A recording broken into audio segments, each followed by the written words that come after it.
Hello there, everybody. Battle passes are terrible, but effective. That's just the title. I was gonna say something else.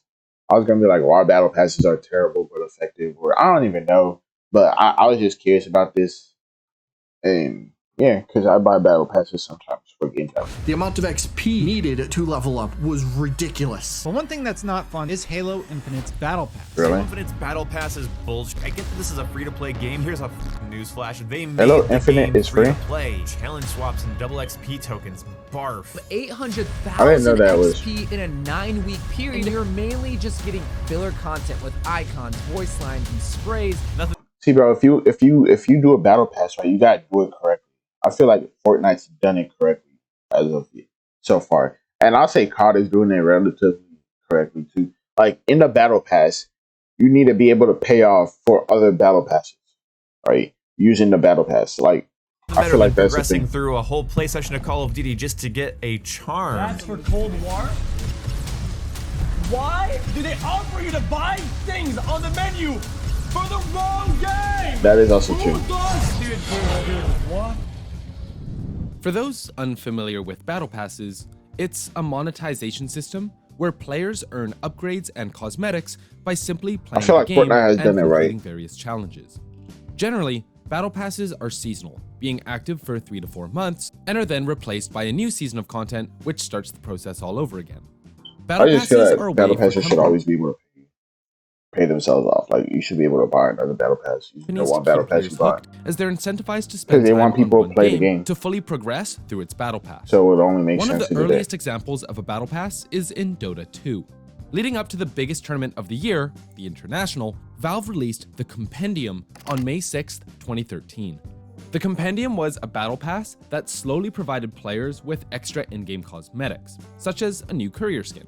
But apart from just playing the game to progress through the Compendium, players could also do things like predict tournament results. The result was an all-in-one answer to many of the community's desires. Along with providing fans with some extra perks during the tournament, 25% of the Compendium's $10 price tag went directly to the prize pool, which provides an extra little incentive to teams competing as well. So how successful was the first ever Compendium/Battle Pass? In the end, it added $1,274,380 to the initial $1.6 million prize pool, making it the largest prize pool for an esports tournament up until that point. Eventually, the record would be broken just a year later by the International 2014, which saw a whopping $9,323,977 added to the prize pool through that year's Compendium. Year after year, the Compendium has proven to be a huge success for the Dota 2 scene, as 8 of the top 10 prize pools in esports history are owned by the... You know what I wonder? Like how much of the cut do they make? I know it's probably percentage based because I know the company takes some of that. Like for some reason, I was like, maybe the company takes none of that and the players get everything. But that's the International. While the Compendium was a proof of concept for the new monetization model, the Battle Pass really exploded in 2018 with the release of one of the biggest games ever, Fortnite. This battle, Fortnite I like the way they became a did the global battle sensation pass. for the simple fact that You it gotta was do it free right. to play. All you had to do was hit download and you could start playing almost immediately. Despite being free to play, you could spend money on things like loot boxes and the Fortnite Battle Pass, which cost $10. This Battle Pass, You gotta do it much right, like bro. the Compendium, gave access to tons of cosmetics and items I as didn't have long the as you kept first playing the few game. battle passes. If you Or managed to first finish two one or season's Battle something. Pass, you would unlock the next season's Battle Pass, incentivizing you to grind until completion. According to analyst Michael Pachter, the first day of Fortnite Season 3 Battle Pass saw 5 million Battle Pass purchases, totaling more than $50 million. I don't know about you, but making $50 million in one day sounds pretty good. To put Yeah. it lightly, Pachter said, quote, "That's a good business model. I think a lot of publishers are going to copy that and move to cosmetics so nobody complains about pay to win." You have to do it right. Almost though. every multiplayer game from Valorant to Teamfight Tactics has a battle pass of some sort. Unfortunately, not all games are as sensible as Fortnite when it comes to monetizing, You gotta do it and many right. battle You can't passes have just- become a cash grab at the expense of player Yeah. experience. Frustrating challenges, unreasonable time commitments, predatory practices. So how did we get here? After Fortnite proved the model to be a good one, why are so many companies squeezing their They're just player base greedy. dry? First, it's important to acknowledge the big monetization method that the Battle Pass replaced. Loot boxes. Oh, For the that's most true. part, the word loot box brings to mind other words like overpriced, rigged, So you could have both loot boxes and battle pass, but just include some of the loot boxes in the battle pass instead of like some of the charms and random shit that you can get. And also, do the battle pass right, bro. You should be able to earn game credits from the battle pass to buy the next battle pass, or you could use them game credits for other capsules that you want to open. and straight up gambling. As a matter of fact, governments around the world started looking at loot boxes as a form of gambling, with some, like the Belgian government, banning them outright. The fact that loot boxes were becoming so polarizing was a big reason that the Battle Pass became so popular so quickly. Unfortunately, as of late, Gotta do it developers right, are bro. finding ways to squeeze players for more and more money.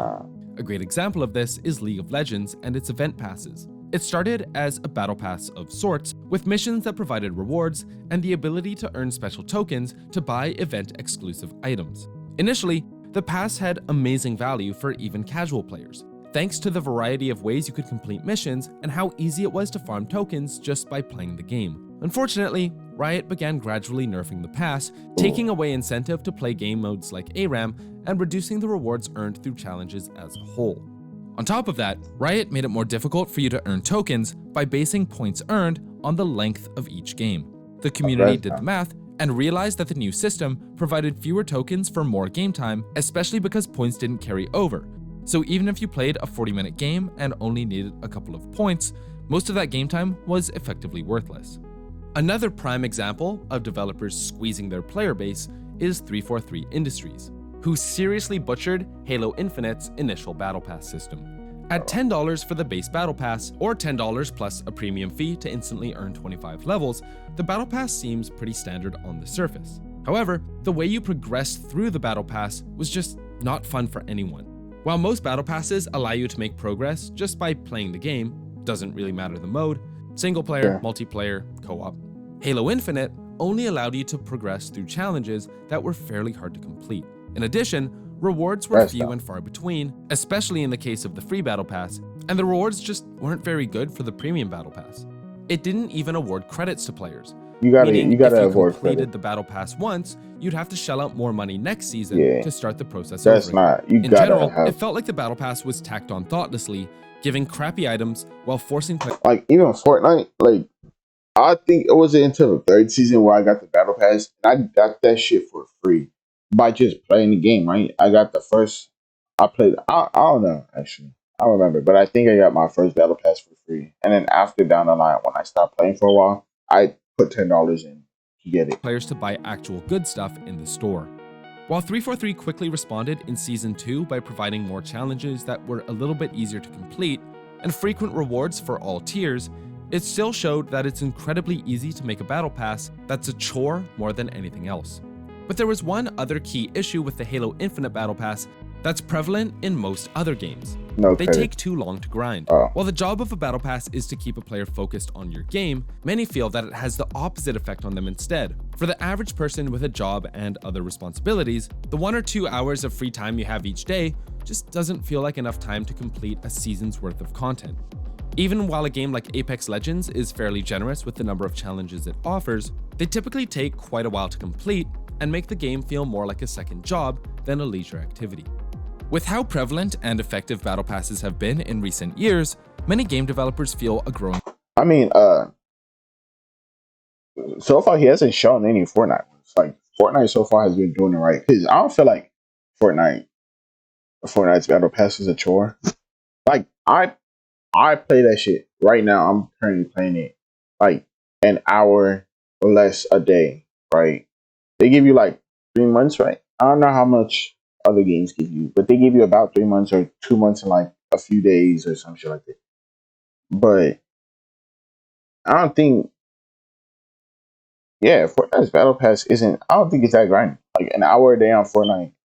I don't know. Pressure to adopt the monetization model in order to attract and retain all of their players' free time.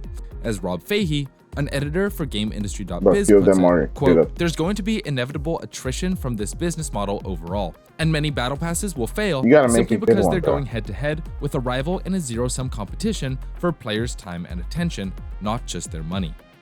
Ultimately, this competition for the player's attention ends up contributing to a toxic and stressful work environment in many game companies today. Take Fortnite as an example once again. When Fortnite started to become really popular, there was a huge demand for a constant stream of new content. This demand requires a lot of work, and things hit a boiling point when a report came out that revealed employees at Epic Games working 100-hour work weeks. So not only were players getting burnt out on battle passes, those implementing them were being worked to the bone.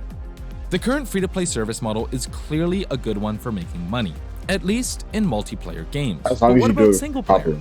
Daniel Joseph of Manchester Metropolitan University says, quote, "A battle pass in a single player game is dumb, because you play the game once for the story, and then after that, I guess you could go for 100% completions, which I don't, and then after that, you're done, right? And then maybe like years down the line, if you want to play it again, you're like, oh, I own this game. I feel like playing it again.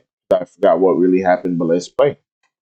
The dominance of the free-to-play model also suggests that large, narrative games are going to increasingly be considered an unacceptable risk for the digital games industry to produce. It is not that they will disappear, but that they will be given less priority and resources with time, in part because they are not as contingent and less likely to become a series of disguised shops. After all, game companies are businesses first and foremost, and if they are not making money for shareholders, what's the point? What this has resulted in... That's true though. That's true. Because like single player games, after I'm done with them, I just leave them. Unless you have more DLC. But Elden Ring is kind of different because it's PvP, right? If you add PvP in a single player game, I guess it could help keep the game alive. Like Red Dead has PvP. Also GTA 5 was originally single player, and then they added online, or online came with it. And then that, like, if you do it something like that, like single player game that's very good, and then it has an online function or multiplayer function to go with it, then it makes sense. Is many developers shoehorning battle passes into games that really don't need them. A recent example of this is Overwatch. In Overwatch 1, players were granted free loot boxes just for playing games, while also giving the option for people to spend money on more loot boxes to increase the odds of getting a good See, Overwatch is a game I feel like should have both, like loot boxes and the battle pass skin. While we've already talked about the predatory practices of loot boxes, in Overwatch 1, there was a pretty good balance where casual players had a chance to earn cosmetics without spending money, while whales could roll until they had every skin and emote in the game. Unfortunately, Overwatch 2 replaced the old loot box system with a new battle pass, a change that has been widely criticized by casual players who simply don't have time to grind for skins. Instead of receiving free stuff after each game, they're expected to grind through a set progression system that heavily favors those without jobs or family responsibilities. Once again, the goal is to retain player time and attention, not just their money. So where do we go from here? Despite all of the issues listed above, it's likely that battle passes are going to be around for the foreseeable future. So what can we as consumers do to make sure we don't get sucked in? Don't buy the ripped off summarizes the current situation. Like, if they're not good, quote, don't buy them. "Battle passes are the current meta of the industry's business model. But, like all metas, this one will pass. There are already too many of these things. And unlike most forms of monetization, they're strictly a zero-sum game. Buying battle passes in multiple games is a time commitment almost nobody can afford. And after watching the clock run out on a battle pass that you've barely been able to enjoy due to work or personal commitments, few players will be willing to make a similar purchase again. That's not to say all battle passes will disappear, as some games have created and maintained a great battle pass system that their respective community is satisfied with, such as Fortnite and Genshin Impact. But when every game has a battle pass, players are going to start missing the variety of being able to jump from game to game without feeling like they're being forced into a situation where they're not allowed to try other titles. Either way, with only so much time available each day, the reality is that we're eventually going to reach a breaking point. So the next time your favorite game starts a new battle pass season, ask yourself if you really need to buy it and whether the content is truly worth it. Making smart decisions for your wallet and for your personal time will make the gaming experience so much more fun, especially when you don't have to worry about finding the optimal way to grind through a battle pass. What are your thoughts on battle passes? Do you like them? Do you hate them? Are they a way to make games interesting, or a sneaky way to make sure you're not playing anyone else's games? Let us know your thoughts in the comments below. You just gotta do it right, My bro. name's Jonah. See you next time. Like with everything, you gotta do it right. You gotta do it right. If you don't do it right, then it turns towards part, in my opinion, isn't the value or time commitment, but the fact that it's almost always time limited. Thank you, RG and Halo. The use of fear of missing out and pay now, because yo, this was one thing I liked about Fortnite, and then they took it away. Like, I don't know which chapter it was or which season, whatever, but in Fortnite's long career, right, they had this moment where if you bought the battle pass and you grinded up to the specific, like the last outfit or whatever, and then you just needed challenges to complete it, you would be straight, right? And then you could come back, like, even after the battle pass is finished, to complete those challenges and get the skins. But they took that away. I don't know when they took that. It sucks. I still have the last battle passes. I still hate the last part of battle passes. See this sweet cosmetic, you can only get it for grinding 2 months. Better start grinding, because we are not making it available again. Never. Why? I mean, I know why, but it seems like mm,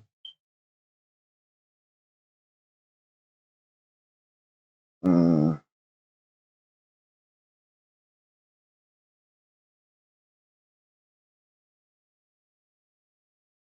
mm. Let's hold on.